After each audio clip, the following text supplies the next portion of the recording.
Earthmark, your path to economic success. नमस्कार दोस्तों, एक बार फिर से आपका स्वागत है हमारे यूट्यूब चैनल अर्थमार्ग पर। दोस्तों, आज से हम स्टार्ट करने वाले हैं अपना CUET यूजी इकोनॉमिक्स का syllabus. So let's begin with our first lecture. दोस्तों, आपके सिलेबस का फर्स्ट यूनिट जो है इसका नाम है इंट्रोडक्शन टू माइक्रो इकोनॉमिक्स। आज के इस लेक्चर में हम पढ़ेंगे कि इकोनॉमी क्या होती है, कुछ बेसिक टर्म्स जैसे scarcity, unlimited wants and alternative use of resources, इसके बारे में थोड़ी जानकारी प्राप्त करेंगे। साथ ही साथ किसी भी इकोनॉमी की बेसिक या सेंट्रल प्रॉब्लम्स क्या होती है उसके बारे में थोड़ी जानकारी प्राप्त करेंगे, और इकोनॉमिक्स से आप क्या समझते हैं उसके बारे में थोड़ा आज देखेंगे। सो दोस्तों, इकोनॉमी इकोनॉमी बेसिकली एक ऐसा सिस्टम है जहाँ पे रहने वाले लोग अपनी ज़रूरतों को पूरा करने के लिए और अपनी जीविका जीने के लिए कुछ एक्टिविटीज़ परफॉर्म करते हैं। इस पूरे सिस्टम को हम इकोनॉमी बोलते हैं। जैसे अब एक इस पिक्चर आप देख सकते हैं, यहाँ पे एक छोटे से गांव की इकोनॉमी दर्शाई गई है। यहाँ पर देखने को मिलेगा आपको कुछ लोग प्रोडक्शन कर रहे हैं, क्रॉप प्रोड्यूस कर रहे हैं, कुछ लोग गुड्स का ट्रेड कर रहे हैं, कुछ लोग गुड्स खरीद रहे हैं अपनी ज़रूरतों को पूरा करने के लिए। तो बेसिकली इस सब चीज़ों को मिला के या छोटे से गांव की यहाँ पे इकोनॉमी आपको देखने को मिलेगी। यहाँ पे मैंने एक टर्म यूज़ किया, इकोनॉमिक एक्टिविटीज़। इसके बारे में थोड़ा डिटेल में हम पढ़ते हैं। इकोनॉमिक एक्टिविटी वो सारी एक्टिविटी जो पैसा कमाने के लिए की जाती है और अपनी ज़रूरतों को पूरा करने के लिए की जाती है, उसको हम इकोनॉमिक एक्टिविटी बोलेंगे। लेकिन यहाँ पे कुछ पॉइंट्स है जिसको हमको समझना ज़रूरी है, जैसे कि ये एक्टिविटीज़ आपकी लीगल होनी चाहिए और इसका सोसाइटी में पॉजिटिव कंट्रीब्यूशन होना चाहिए। For example, illegal activities like drug dealing, theft, kidnapping, smuggling are not economic activities. ये एक्टिविटीज़ भी पैसा कमाने के पर्पज से की जा रही है, बट ये सोसाइटी को हार्म करती है, इसलिए इन एक्टिविटीज़ को हम इकोनॉमिक एक्टिविटी नहीं बोलेंगे। इकोनॉमिक एक्टिविटीज के एग्जांपल्स क्या हुए? Agriculture, fishing, manufacturing, teaching, transportation etcetera. इसके बाद हमारे पास है नॉन इकोनॉमिक एक्टिविटी। अब जितनी भी एक्टिविटीज़ हो रही है लाइफ में, सारी इकोनॉमिक एक्टिविटी नहीं है, कुछ आपकी नॉन इकोनॉमिक एक्टिविटी भी है। नॉन इकोनॉमिक एक्टिविटी कौन सी होती है? वो एक्टिविटीज़ जिसको करने का मकसद पैसा कमाना नहीं है। ये एक्टिविटीज़ आपके पर्सनल सेटिस्फेक्शन, लव और केयर के लिए की जाती है। फॉर एग्जांपल, एक माँ अपने बच्चों को पढ़ा रही है घर पर, वो आपकी नॉन इकोनॉमिक एक्टिविटी है। इसके पीछे कोई मकसद नहीं है पैसा कमाने का। डोमेस्टिक टास्क करना, आप भी घर पे काम करते हैं, घर में मम्मी का योगदान दिया काम करने में, सफाई करने में, दिवाली में आपने घर की सफाई कर ली, ये आपकी सारी नॉन इकोनॉमिक एक्टिविटी है। कल्चरल रिलीजियस एक्टिविटीज़, ये भी आपकी नॉन इकोनॉमिक एक्टिविटीज़ के अंदर आ जाती है। इसके बाद हमारे पास एक टॉपिक है कि इकोनॉमी के कंपोनेंट कौन कौन से मेजर कंपोनेंट है। बेसिकली 3 मेजर कंपोनेंट है इकोनॉमिक के। पहला प्रोडक्शन, दूसरा डिस्ट्रीब्यूशन, तीसरा कंजम्पशन। प्रोडक्शन मतलब आप तो सब जानते हैं, जैसे गुड्स और सर्विसेज को प्रोड्यूस करना।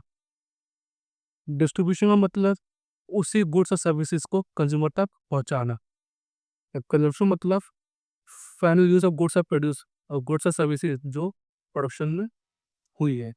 तो बेसिकली यहाँ पे ये तीनों आपके जो कंपोनेंट्स हैं इकोनॉमी के मेन कंपोनेंट्स है। दोस्तों, अपना जो नेक्स्ट टॉपिक है उसका नाम है सेंट्रल प्रॉब्लम ऑफ इकोनॉमी। दोस्तों, चाहे कोई भी इकोनॉमी हो, उसको एक बेसिक या प्रॉब्लम से गुजरना पड़ता है, जिससे हम सेंट्रल प्रॉब्लम कहते हैं। और वो प्रॉब्लम है क्या और उसके होने का पीछे कारण क्या है, वो हम इस स्लाइड में देखेंगे। पहले हम देखते हैं दोस्तों कि इस प्रॉब्लम के होने का पीछे कारण क्या है। पहला कारण है अनलिमिटेड वांट्स। दोस्तों, मनुष्य के इच्छाओं का कोई अंत नहीं है। Human wants are unlimited. अगर आपके पास फ़ोन है तो कल आप एक लैपटॉप की इच्छा रखेंगे कि आपको एक लैपटॉप आ जाए, कार की इच्छा रखें आपको कार आ जाए, आपको घर मिल जाए। तो कहने का मतलब है कि इंसान की इच्छाओं का कोई अंत नहीं है, इसकी जो वांट्स है वो अनलिमिटेड है। बट उन वांट्स को पूरे करने के लिए हमें रिसोर्सेज हमको चाहिए, वहाँ पर लिमिटेड है, जिसको हम कहते हैं स्कार्सिटी ऑफ रिसोर्सेज। और उसके अलावा जब हमें रिसोर्सेज अवेलेबल है इकोनॉमी के अंदर, उन रिसोर्सेज का एक से ज़्यादा यूजेस है, जिसे हम कहते हैं अल्टरनेटिव यूजेस ऑफ रिसोर्सेज। तो बेसिकली मनुष्य की इच्छाएं अनलिमिटेड है, उसको पूरा करने के लिए जो हमें रिसोर्सेज चाहिए वहाँ पर लिमिटेड है। तो इन दो कारणों की वजह से इकोनॉमी में एक प्रॉब्लम क्रिएट होती है, जिसे कहते हैं प्रॉब्लम चॉइसेस। हमको चॉइस करनी पड़ती है कि हम रिसोर्सेज का कैसे इस्तेमाल करें, ताकि उसका बेहतर से बेहतर हमारे पास रिजल्ट निकल के आए। तो basically central problem for me क्या हुआ, it's all about making choices because resources are limited. It means इसका मतलब ये है कि हमारे पास जो भी रिसोर्स अवेलेबल है इकोनॉमी के अंदर, उसका बेस्ट वे में यूज़ किया जाए, ताकि हम अपनी इच्छाओं का पूर्ति बेहतर तरीके से कर सके। इसको हम इकोनॉमिक और बेसिक प्रॉब्लम्स ऑफ इकोनॉमी भी कहते हैं। थोड़ा हम डिटेल में पढ़ेंगे कि अनलिमिटेड वांट्स क्या होती है। People wants always wants more things. क्या मतलब वही है, जैसे पहले आपको मैंने बताया कि मनुष्य की इच्छाओं का अंत नहीं है। उसकी जैसे ही एक इच्छा पूरी होती है, दूसरी इच्छाएं उसकी उत्पन्न हो जाती है। एग्जाम्पल के तौर पे जो एक बार फ़ोन खरीदता है, उसके बाद में डिमांड होती है, इच्छा होती है कि लैपटॉप मिल जाए उसको, कार मिल जाए, छुट्टी पे चले जाए। हम सरकार की बात करें, सरकार अगर एक बार स्कूल बना लेती है, तो उसको पैसे चाहिए दूसरे सर्विसेज को में खर्च करने के लिए, जैसे कि हॉस्पिटल्स बनाने में, रोड बनाने में, एक्सेट्रा में। अब हम देखते हैं स्कार्सिटी क्या होता है। स्कार्सिटी मतलब लिमिटेड रिसोर्सेज। उससे पहले समझते हैं रिसोर्सेज का मतलब क्या होता है। रिसोर्सेज वो कोई भी चीज़ जो इंसान की इच्छाओं को पूरा करे, उसको हम रिसोर्सेज कहते हैं। फॉर एग्जांपल, आपको प्यास लगी, आपने पानी पिया, पानी पीने से आपकी प्यास बुझ गई, तो पानी यहाँ पे क्या हुआ, रिसोर्सेज हुआ।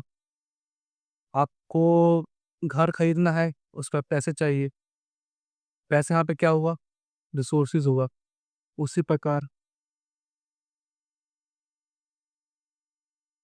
आपको भूख लगी, आपने खाना खाया, खाना खाने से आपकी इच्छा पूरी होगी, और यहाँ पे खाना क्या हुआ, रिसोर्सेज हो गया। तो बेसिकली वो ऐसी कोई भी चीज़ जो आपकी इच्छाओं को पूरा करे, वो रिसोर्सेज कहलाती है। यहाँ पे स्कार्सिटी क्या मतलब है हम देखते हैं। यहाँ पे स्कार्सिटी का मतलब ये है कि स्कार्स जो रिसोर्सेज हमारे पास अवेलेबल है इकोनॉमी के अंदर, वो लिमिटेड है, लेकिन उसकी जो डिमांड है इकोनॉमी के अंदर, वो अनलिमिटेड है। तो बेसिकली सप्लाई जो है वो आपकी डिमांड से कम है रिसोर्सेज की, इसलिए यहाँ पे स्कार्सिटी की कंडीशन यहाँ पे पैदा हो रही है। यहाँ पे इकोनॉमी के अंदर इतना रिसोर्सेज नहीं है जिससे वो सबकी नीड्स और वांट्स को पूरी कर सके। ये हुआ आपका स्कार्सिटी का मतलब। एग्जाम्पल के तौर पे, आपका मान लो 1 घंटा है, उस घंटे में आप चाहते हैं कि आप वीडियो गेम भी खेल ले, कोई अपना एक फेवरेट एपिसोड भी देख ले, टीवी शो देख ले, या फिर दोस्त से बात कर ले। बट आपके पास 1 घंटा है, तो उस 1 घंटे के अंदर आपको ये तीनों चीज़ करनी है। आप ये तीनों चीज़ें नहीं कर सकते, आपका टाइम आपके पास लिमिटेड है। ये हुआ आपका स्कार्सिटी। एक चीज़ और, इकोनॉमी में जितने रिसोर्सेज है, उसका मल्टीपल पर्पस के लिए यूज़ किया जा सकता है। फॉर एग्जांपल, किसी भी लैंड को मल्टीपल पर्पस के लिए यूज़ किया जाता है, जैसे कि उस लैंड पर एग्रीकल्चर किया जा सकता है, उस लैंड पर कोई स्कूल बनाया जा सकता है, कोई फैक्ट्री सेटअप की जा सकती है। इट मीन्स कि रिसोर्सेज का मल्टीपल पर्पस के लिए यूज़ किया जा सकता है। बट एक चीज़ यहाँ पे ध्यान रखने वाली बात ये है, अगर आप किसी भी रिसोर्सेज को एक चीज़ के लिए यूज़ कर रहे हैं, तो एट द सेम टाइम आप उस रिसोर्सेज का दूसरे पर्पस के लिए यूज़ नहीं कर सकते। फॉर एग्जांपल, अगर आप लैंड का यूज़ कर रहे हैं फार्मिंग पर्पस के लिए, then at the same time उस लैंड पे आप बिल्डिंग खड़ी नहीं कर सकते। तो ये हुआ आपका अल्टरनेटिव यूज़ ऑफ रिसोर्सेज़ का मतलब। आपका जो नेक्स्ट टॉपिक है वो है कि 3 central problem faced by economy. अभी तो आपने पढ़ा कि सेंट्रल प्रॉब्लम क्या होती है जो इकोनॉमी फेस करती है। बेसिकली वहाँ पे 3 प्रॉब्लम्स होता है वो इकोनॉमी फेस करती है। पहली प्रॉब्लम है व्हाट टू प्रोड्यूस। इकोनॉमी को ये डिसाइड करना पड़ता है कि वो कौन से गुड्स एंड सर्विसेज प्रोड्यूस करे और कितनी मात्रा में इसका प्रोडक्शन किया जाए। दूसरा प्रॉब्लम है आपका how to produce. After deciding कि आपको क्या प्रोड्यूस करना है, कितनी मात्रा प्रोड्यूस करना है, आपको डिसाइड करना पड़ता है कि उस गुड्स का प्रोडक्शन किस तरह से किया जाए। चाहे तो आप लेबर इंटेंसिव टेक्निक यूज़ कर सकते हैं, जिसके अंदर लेबर ज़्यादा यूज़ की जाती है कैपिटल के मुकाबले, या फिर आप कैपिटल इंटेंसिव टेक्निक यूज़ कर सकते हैं, जिसके अंदर कैपिटल ज़्यादा यूज़ की जाती है लेबर के मुकाबले। So basically how to produce में आपको प्रोडक्शन टेक्निक चूज़ करनी पड़ती है। और तीसरा प्रॉब्लम आपका है फॉर होम टू प्रोड्यूस। इसके अंदर आप देखते हैं कि आप जो गुड्स और सर्विस प्रोड्यूस कर रहे हैं, वो किसके लिए प्रोड्यूस किया जाए? रिच क्लास के लिए, पुअर क्लास के लिए, या दोनों के लिए? तो बेसिकली तीनों जो प्रॉब्लम्स है आपकी सेंट्रल प्रॉब्लम ऑफ इकोनॉमी है जो फेस करती है। नेक्स्ट टॉपिक आपका है इकोनॉमिक्स। आप इकोनॉमिक्स से क्या समझते हैं? Economics is a social science जो स्टडी करती है इकोनॉमिक एक्टिविटीज़ को जो लोग परफॉर्म करते हैं। इसका फोकस होता है कि हमारे इकोनॉमी में जो रिसोर्स अवेलेबल है उसका कैसे यूज़ किया जा रहा है, उसे कैसे मैनेज किया जा रहा है लोगों की इच्छाओं को पूरा करने के लिए, ताकि बेहतर से बेहतर रिजल्ट हमको निकल के सामने आए। एक सवाल यहाँ उठता है कि इकोनॉमिक्स सोशल साइंस क्यों है? सोशल साइंस साइंस का वो ब्रांच है जो स्टडी करता है कि लोग आपस में बिहेव कैसे कर रहे हैं, कैसे इंटरेक्ट कर रहे हैं और सोसाइटी में कैसे रह रहे हैं। तो economy as a social science studies how people interact with each other, make decision about using resources, resources को लेके वो कैसा डिसीजन ले रहे हैं, और organise themselves to meet their needs and share resources in society. तो basically economy is social science, जो हमें सोशल साइंस है जो लोगों की इकोनॉमिक एक्टिविटी के बारे में स्टडी करती है, और उसका फोकस होता है कि वो रिसोर्सेज को कैसे मैनेज कर रहे हैं, कैसे यूज़ कर रहे हैं, ताकि उसका बेहतर से बेहतर रिजल्ट हमको निकल के सामने आए। एक लास्ट टॉपिक जो आज के लेक्चर का है दोस्तों वो है why we need economics. Economics से हमें ज़रूरत क्यों पड़ी? दोस्तों, इकोनॉमिक्स की हमें ज़रूरत पड़ी है क्योंकि इकोनॉमी को प्रॉब्लम फेस करनी पड़ती है चॉइसेस की। उसको सॉल्व करने के लिए इकोनॉमिक्स सब्जेक्ट की ज़रूरत पड़ी, ताकि इकोनॉमी के अंदर जो अवेलेबल रिसोर्सेज है, तो हमारा लिमिटेड अमाउंट अवेलेबल है, जिसका इस्तेमाल किया जाएगा लोगों की अनलिमिटेड वांट्स को पूरा करने के लिए। उससे इकोनॉमी चॉइस की प्रॉब्लम क्रिएट हुई। उसको उसका समाधान निकालने के लिए इकोनॉमिक्स एज सब्जेक्ट का उत्पन्न हुआ। तो बेसिकली यहाँ पे 3 कारण हैं जिससे कारण इकोनॉमी में प्रॉब्लम क्रिएट हो रही है, जिसे हम सेंट्रल प्रॉब्लम इकोनॉमी कहते हैं। इसको स्टडी करने के लिए, इसको सॉल्व करने के लिए हमें इकोनॉमिक्स एज सब्जेक्ट की हमें ज़रूरत पड़ी। तो दोस्तों, आज का लेक्चर यहीं पे कंप्लीट होता है। आशा करता हूँ आपको ये लेक्चर पसंद आया होगा। नेक्स्ट लेक्चर में हम कंटिन्यूशन में इसका सेकंड पार्ट करेंगे इस यूनिट 1 का। सो धन्यवाद दोस्तों, मिलते हैं आपसे अगले वीडियो में।